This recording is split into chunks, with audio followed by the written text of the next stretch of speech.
بسم اللہ الرحمن الرحیم قل اوحی الی انہ استمع نفر من الجن، کہہ دیجئے اے نبی کہ میری جانب وحی کی گئی ہے کہ جنوں کی ایک جماعت نے سنا۔ کس کو سنا؟ قرآن کو سنا۔ فقالوا انا سمعنا قرآنا عجبا، انہوں نے کہا ہم نے سنا ہے ایک بہت ہی دل کو لبھانے والا قرآن، یہدی الی الرشد، جو نیکی اور رشد اور ہدایت کی طرف رہنمائی کر رہا ہے۔ فآمنا بہ، تو ہم تو ایمان لے آئے۔ اس وقت بھی میں نے کہا تھا یہ لمحہ فکریہ ہے، ایک دفعہ کیا اجتماع ہے قرآن کا، اور وہ بندے کہاں سے کہاں پہنچ گئے، تو داعی بن گئے۔ ہمارا کیا حال ہے؟ ہم نے اس معنی میں قرآن کبھی پڑھا ہی نہیں، سنا ہی نہیں۔ سنتے ہیں تو خیبر میل کی سپیڈ سے جو پڑھ رہا ہوتا قاری، 5 دن میں پورا قرآن، 6 دن میں پورا قرآن، اور اشتہار دیے جا رہے ہیں۔ یہ ہے ہمارا ریچول۔ یہاں تو 20 منٹ میں ہو جاتی ہے، یہاں 30 منٹ، یہاں چلو وہاں اور سے بھی کم میں ہو جاتی ہے، وہاں چلو۔ قرآن کا نتیجہ تو یہ نکلنا چاہیے وہ آپ کو پوزیس کر لے، جانے نہ دے۔ انا سمعنا قرآنا عجبا یہدی الی الرشد فآمنا بہ ولن نشرک بربنا احدا، اب ہم کبھی بھی اپنے رب کے ساتھ کسی کو شریک نہیں ٹھہرائیں گے۔ وانہ تعالی جد ربنا، اور یقیناً ہمارے رب کی عزت شان بہت بلند ہے۔ متخذ صاحبۃ ولا ولدا، اس نے نہیں اختیار کی نہ کوئی بیوی اور جورو، نہ کوئی اولاد۔ وانہ کان یقول سفیہنا علی اللہ شططا، اور یقیناً ہمارا جو بے وقوف ہے بڑا، مراد یہاں پہ ہے وہی عزازیل، ابلیس، لعین، وہ چونکہ ہمارا ذرا بڑا بڈگر ہے، تو وہ جو کچھ کہتا رہا ہے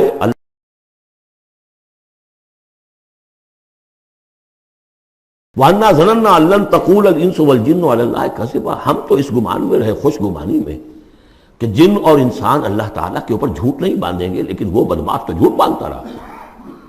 ہم نے اپنی شرافت میں اس کی بات کو مان لیا۔ وَأَنَّهُ كَانَ رِجَالٌ مِّنَ الْإِنسِ يَعُوذُونَ بِرِجَالٍ مِّنَ الْجِنِّ فَزَادُوهُمْ رَهَقًا، اور یہ کہ جو انسانوں میں سے مرد ہیں وہ جنات کے مردوں میں کی حفاظت پکڑتے ہیں۔ یہ ہوتا تھا ان کا طریقہ، وہ سمجھتے تھے کہ بیابان میں جو ہے جنات رہتے ہیں اور وہ ان کے جو ہیں سردار بھی ہیں، تو اب راستے نے پڑاؤ ڈالا ہے جنگل میں، تو سب سے پہلے کہتے تھے کہ ہم اس جنگل کے، اس بیابان کے جنات کی ہم پناہ میں آتے ہیں۔ اب وہ سنتے ہوں گے یہ بے وقوف، یہ آدم کی اولاد، ہمارے تو جد امجد کو نکال دیا گیا جنت سے اس لیے کہ اس کو سجدہ نہیں کیا، یہ ہمیں معبود بنائے بیٹھے ہیں، ہماری پناہ طلب کر رہے ہیں۔ لہذا ان میں اور سرکشی پیدا ہو گئی، اور اکڑ گئے کہ یہ انسان ہو کر یہ ہماری پناہ مانگ رہے ہیں، ہم سے طلب کر رہے ہیں پناہ، تو اس سے ان کے اندر اور زیادہ سرکشی پیدا ہو گئی۔ وَأَنَّهُ كَانَ رِجَالٌ مِّنَ الْإِنسِ يَعُوذُونَ بِرِجَالٍ مِّنَ الْجِنِّ فَزَادُوهُمْ رَهَقًا وَأَنَّهُمْ ظَنُّوا كَمَا ظَنَنتُمْ أَن لَّن يَبْعَثَ اللَّهُ أَحَدًا، اور دیکھو انہوں نے بھی ایسا ہی سمجھا جیسا کہ تم نے سمجھا ہوا ہے کہ اللہ کسی کو نہیں اٹھائے گا۔ اس کے 2 معنی ہیں، یعنی بعد سے بعد الموت کوئی نہیں ہے، مرنے کے بعد جی اٹھنا نہیں ہے، اور یہ بھی کہ شاید اب اللہ کسی اور کو رسول بنا کر نہ بھیجے، أن يبعث الله أحدا، اس لیے کہ 600 برس بیت چکے تھے، وہ تورات سے واقف تھے جو سورہ احقاف میں تذکرہ آیا ہے۔ فترت وہی 600 برس، اور یہ طویل ترین وقفہ تھا نبوت کا، کہ کوئی نبوت کوئی رسالت دنیا میں نہیں، تو ان کو یقیناً اس سے خیال ہوا ہوگا کہ بس اب ختم ہوا معاملہ، اب کوئی اور رسول نہیں آئے گا۔ وَأَنَّا لَمَسْنَا السَّمَاءَ، اور ہم نے ذرا ٹٹولا آسمان کو، ہم نے چاہا کچھ خبریں لے کر آئیں ذرا غیب کی۔ فَوَجَدْنَاهَا مُلِئَتْ حَرَسًا شَدِيدًا وَشُعُبًا، تو ہم نے تو پایا اس کو کہ وہ بھرا ہوا ہے سخت چوکیداری سے، اور انگارے رکھے ہوئے ہماری وہ ہمیں کھدیڑنے کے لیے۔ یعنی یہ کہ ہمیں معلوم ہو گیا کہ کوئی واقعی وقت ایسا ہے، کیونکہ یہ سارا انتظام خاص طور پر جب کہ وہی یہ نبوت آتی تھی تو اہتمام کر لیا جاتا تھا۔ عام حالات میں کوئی بات نہیں، روح اتر رہے ہیں فرشتے، اور یہ جو ہیں یہ آگ سے بنے ہیں، وہ نوری ہیں، یہ ناری ہیں، کچھ نہ کچھ ان سے یارانہ گانٹھ کے کچھ نہ کچھ ان سے لے لیتے تھے، یا یہ کہ اچک لیا، من استرق سرقۃ، کسی نے کوئی چیز جو ہے کہیں سے لے لی۔ لیکن اب جو ہم نے دیکھا ہے آسمان کو، تو واقعی وہاں تو بڑے سخت پہرے لگے ہوئے، یعنی کوئی نہ کوئی وحی کا سلسلہ ہے اور نبوت آنی ہے، اور وہ نبوت ہمیں تو مل گئی، ہم جا کر سنائے کلام اور ہم ایمان لے آئے۔ وَأَنَّا لَمَسْنَا السَّمَاءَ فَوَجَدْنَاهَا مُلِئَتْ حَرَسًا شَدِيدًا وَشُهُبًا وَأَنَّا كُنَّا نَقْعُدُ مِنْهَا مَقَاعِدَ لِلسَّمْعِ اور ہم وہاں بیٹھا کرتے تھے، وہاں پہ گھاٹ میں بیٹھا کرتے تھے کچھ سنگل لینے کے لیے، مقاعد، مقعد بیٹھنے کی جگہ، مورچہ جہاں پہ بیٹھا جائے، ہم وہاں پر اپنے ٹھکانوں میں بیٹھا کرتے تھے۔ فمن یستمع الان، لیکن اب اگر کسی نے کچھ سننے کی کوشش کی، یجد لہ شہابا رصدا، وہ پائے گا اپنے واسطے ایک انگارہ گھات میں، میزائل پیچھا کرے گا اس کا۔ وَأَنَّا لَا نَدْرِي أَشَرٌّ أُرِيدَ بِمَنْ فِي الْأَرْضِ أَمْ أَرَادَ بِهِمْ رَبُّهُمْ رَشَدًا۔ معلوم ہوتا بہت بڑے عالم تھے یہ، تورات کے جاننے والے، انہوں نے ایک ایسی عظیم بات کہی ہے یہ، ہمیں یہ معلوم نہیں کہ آیا زمین میں بسنے والے ان انسانوں کی کوئی شامت آ گئی ہے یا اللہ نے ان کے لیے کسی بھلائی کا ارادہ کیا ہے۔ رسالت آئے گی تو دو ہی نتیجے ہیں،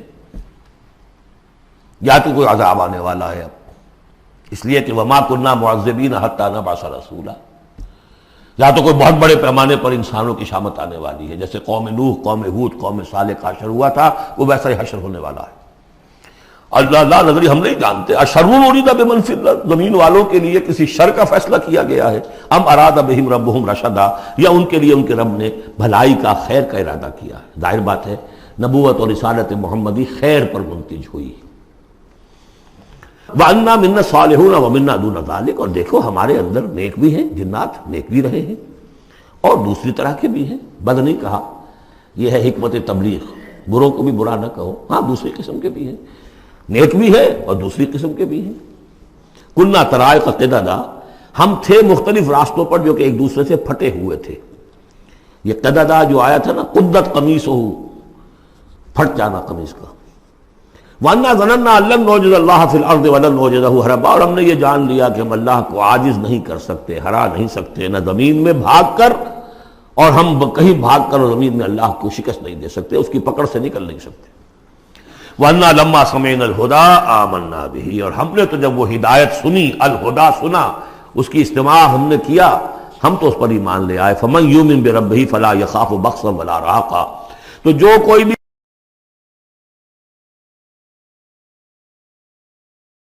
زبردستی ہوگی، کچھ زیادتی ہوگی، جیسے جیسے ان کے اعمال صالحہ ہیں، پورے پورے اللہ تعالیٰ ان کا اجر ان کو دے دے گا۔ وَأَنَّا مِنَّا الْمُسْلِمُونَ وَمِنَّا الْقَاسِطُونَ، اور دیکھو ہمارے اندر وہ بھی ہیں جو فرما بردار ہیں، اور وہ بھی ہیں جو بے انصافی کرتے ہیں۔ یہ قسط کے لفظ کے ساتھ سمجھ لیجئے، جب یہ ثلاثی مجرد میں آتا ہے تو قاسط اس میں فاعل بنا، وہ ناانصاف کے معنی میں ہے، یہ باب افعال کے خواص میں سے ہے، سلب ماخذ اس کو کہتے ہیں۔ جب باب افعال میں آئے گا تو اس کے معنی ہے عدل و انصاف، اور جب ثلاثی مجرد میں آئے گا تو نا انصافی۔ قاسطون فمن اسلم فاولئک تحروا رشدا، جو لوگ اسلام لے آئے، اطاعت قبول کر لی، تو انہوں نے تو گویا کہ ڈھونڈ نکالی خیر کی راہ، نیکی کی راہ انہوں نے تلاش کر لی۔ وَأَمَّا الْقَاسِطُونَ، اور جو بے انصاف ہے، فَكَانُوا لِجَهَنَّمَ حَطَبًا، وہ لوگ جو ہے پھر جہنم کا ایندھن بن کر رہیں گے۔ یہاں تک ان کی تقریر ہے جو انہوں نے تبلیغ کی ہے۔ اب جو بات آگے آ رہی ہے یہ خود اللہ کی طرف سے کلام ہے۔ أَن لَوِ اسْتَقَامُوا عَلَى الطَّرِيقَةِ لَأَسْقَيْنَاهُم مَّاءً غَدَقًا، اور یہ کہ یہ اگر لوگ اپنے اس طریقے پر جو طریقہ انبیاء کا تھا، جو آدم نے دیا تھا، جو نوح نے دیا تھا، یہ چلتے رہتے تو ہم انہیں خوب پلاتے، پانی بھر بھر کر خوب سیراب کرتے ان کو۔ یہاں لفظ طریقت آیا ہے قرآن میں، شریعت، طریقت۔ ثم جعلناک علی شریعت من الامر، شریعت اور یہ طریقت، دونوں کا مفہوم ایک ہے، طریقہ اور شریعت، لیکن یہ کہ اس کا استعمال ہو رہا ہے کہ شریعت سے مراد لی جاتی ہے جو دین کی کا قانون ہے، اس کے ظاہری پہلو، قانونی پہلو، اور طریقت اسی کے باطنی پہلو کا نام ہے، کہ ایک نماز ہے، وضو کیسے کرو گے، کیا فرائض ہیں، کیا نوافل ہیں، کیا کام رہ گیا تو وضو نہیں ہوا، یہ شریعت بتائے گی، یہ آپ کو فقیہ بتائیں گے، یہ آپ کو مفتی حضرات بتائیں گے۔ لیکن نماز کی اصل روح تو ہے خشوع اور خضوع، حضور قلب، یہ پھر طریقت کی طرف منتقل کر دیا گیا، بدقسمتی سے پھر ان کو پھاڑ دیا گیا، وہ علیحدہ علیحدہ ہو گئے۔ یہ سب چیزیں یکجا ہونی چاہیے تھی۔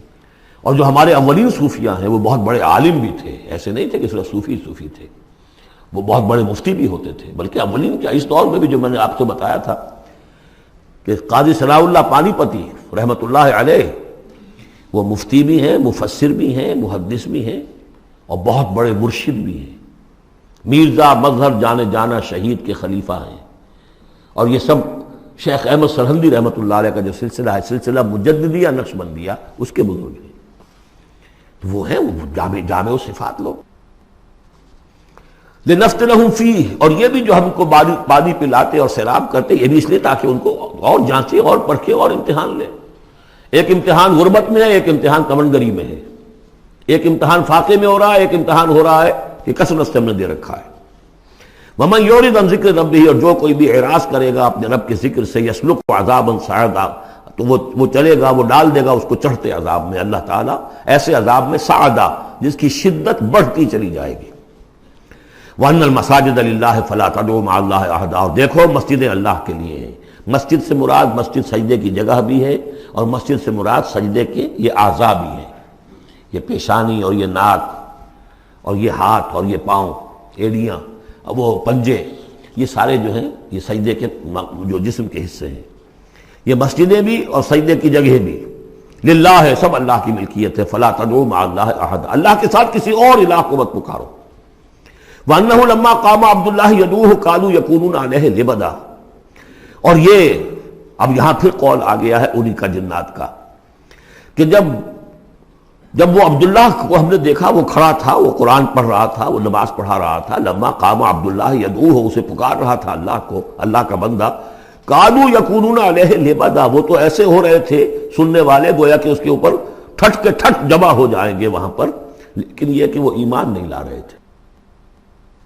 قل انما ادعو ربی، کہہ دیجئے اے نبی صلی اللہ علیہ وسلم، دیکھو میں پکارتا ہوں اپنے رب کو. ولا اشرک بہ احدا، اس کے سوا میں کسی اور کو شریک کرنے کے لیے تیار نہیں. قل انی لا املک لکم ضرا ولا رشدا، کہہ دیجئے مجھے کوئی اختیار حاصل نہیں ہے تمہارے لیے، نہ کسی نقصان کا اور نہ کسی راہ پر لانے کا، میں تمہیں ہدایت نہیں دے سکتا. وہ آیت یاد کر لیجئے، انک لا تہدی من احببت ولکن اللہ یہدی من یشاء. اے نبی آپ ہدایت نہیں دے سکتے جسے بھی چاہیں، وہ تو اللہ ہی ہدایت دیتا ہے جس کو چاہتا ہے. قل انی لن یجیرنی من اللہ احد ولن اجد من دونہ ملتحدا، کہہ دیجئے میں ہرگز نہ پاؤں گا کہ مجھے اللہ کے سوا کوئی پناہ دے سکے. یجیرنی من اللہ احد، اللہ کی پکڑ سے بچانے کے لیے مجھے کوئی پناہ دے سکے میں نہیں پاؤں گا. ولن اجد من دونہ ملتحدا، اور اللہ کے سوا میں کہیں جو ہے کوئی اپنا سر چھپانے کی جگہ نہیں پاؤں گا. الا بلاغا من اللہ،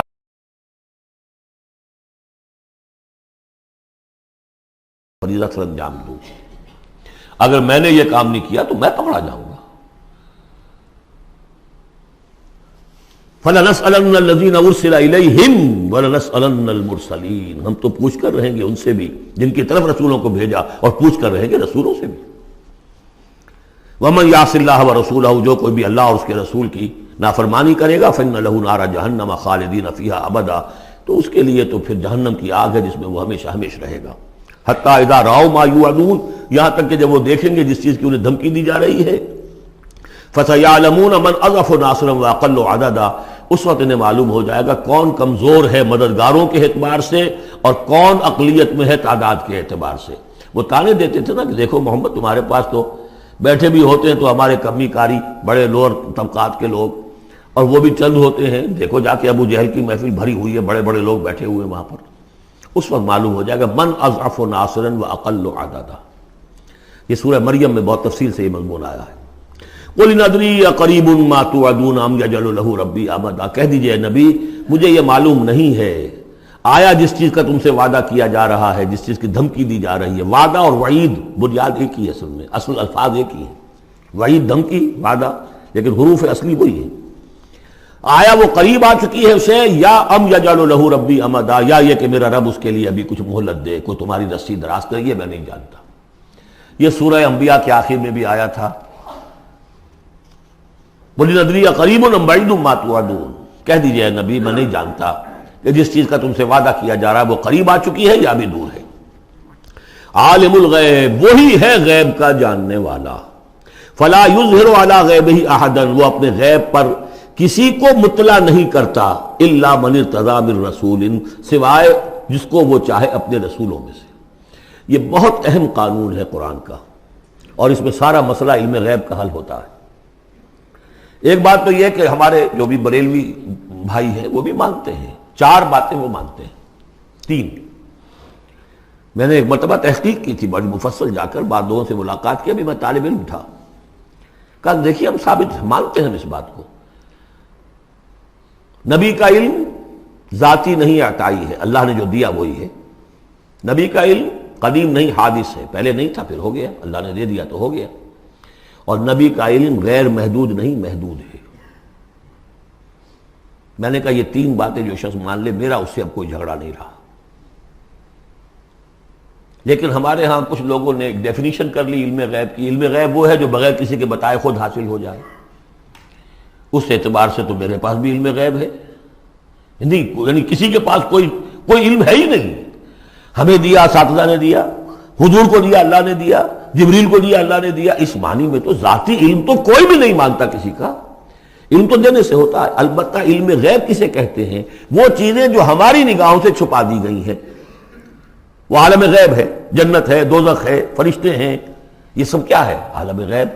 تو نبیوں کو تو کچھ نہ کچھ حصہ اس کا دکھایا جاتا ہے تو نبی بنتے ہیں نا، ورنہ میرے اور نبی میں فرق کیا ہوا پھر؟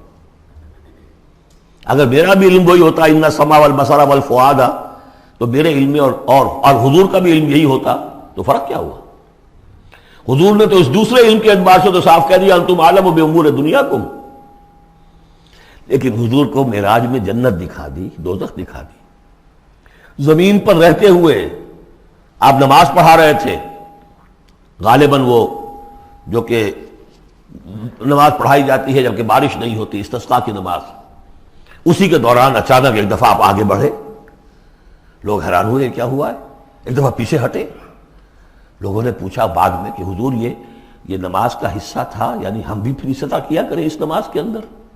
یہ فرمایا نہیں، اصل میں میرے سامنے جنت لے آئی گئی، اب بے اختیار میرا ہاتھ بڑھ گیا کہ میں اس کا پھل توڑ لوں، اور میرے سامنے اس کے بعد دوزخ لے آئی گئی اور اس کا جو بمکا آیا گرمی کا، اس سے میں بے اختیار پیچھے ہٹا. دنیا میں سیر کرا رہے ہیں. بہرحال یہ غیب ہی میں سے ہے. البتہ کل غیب یہ جو مانے اللہ نبی کے لیے وہ کافر ہے، اور وہ مانتے ہیں، بریلوی بھی مانتے ہیں. کل غیب کا کوئی سوال ہی نہیں. نبی کا علم محدود ہے، نبی کا علم حادث ہے، نبی کا علم عطائی ہے. تین باتیں مان لیجئے. باقی نبی کا علم کتنا تھا کتنا نہیں تھا، یہ میں کون ہوں ناپنے والا اور آپ کون ہیں ناپنے والے. دیا اللہ نے جو دیا، بتایا جو بتایا، اللہ اللہ اور خیر صلی اللہ. تو یہ عالم الغیب وہ ہے غیب کا جاننے والا. فلا یظہر علی غیبہ احدا، تو وہ نہیں مطلع کرتا اپنے غیب پر کسی کو. ہاں الا من ارتضی بالرسول، سوائے اپنے رسولوں کے. کذالک نوری ابراہیم ملکوت السماوات والارض، ہم نہیں پڑھ چکے؟ ابراہیم کو بھی ملکوت دکھائے، حضور کو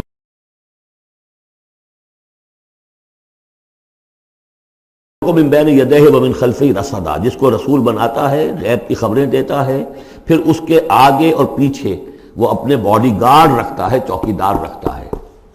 یسلک من بین یدیہ، اس کے سامنے بھی، ومن خلفہ، پیچھے سے بھی چوکیدار، حفاظت کرنے والے.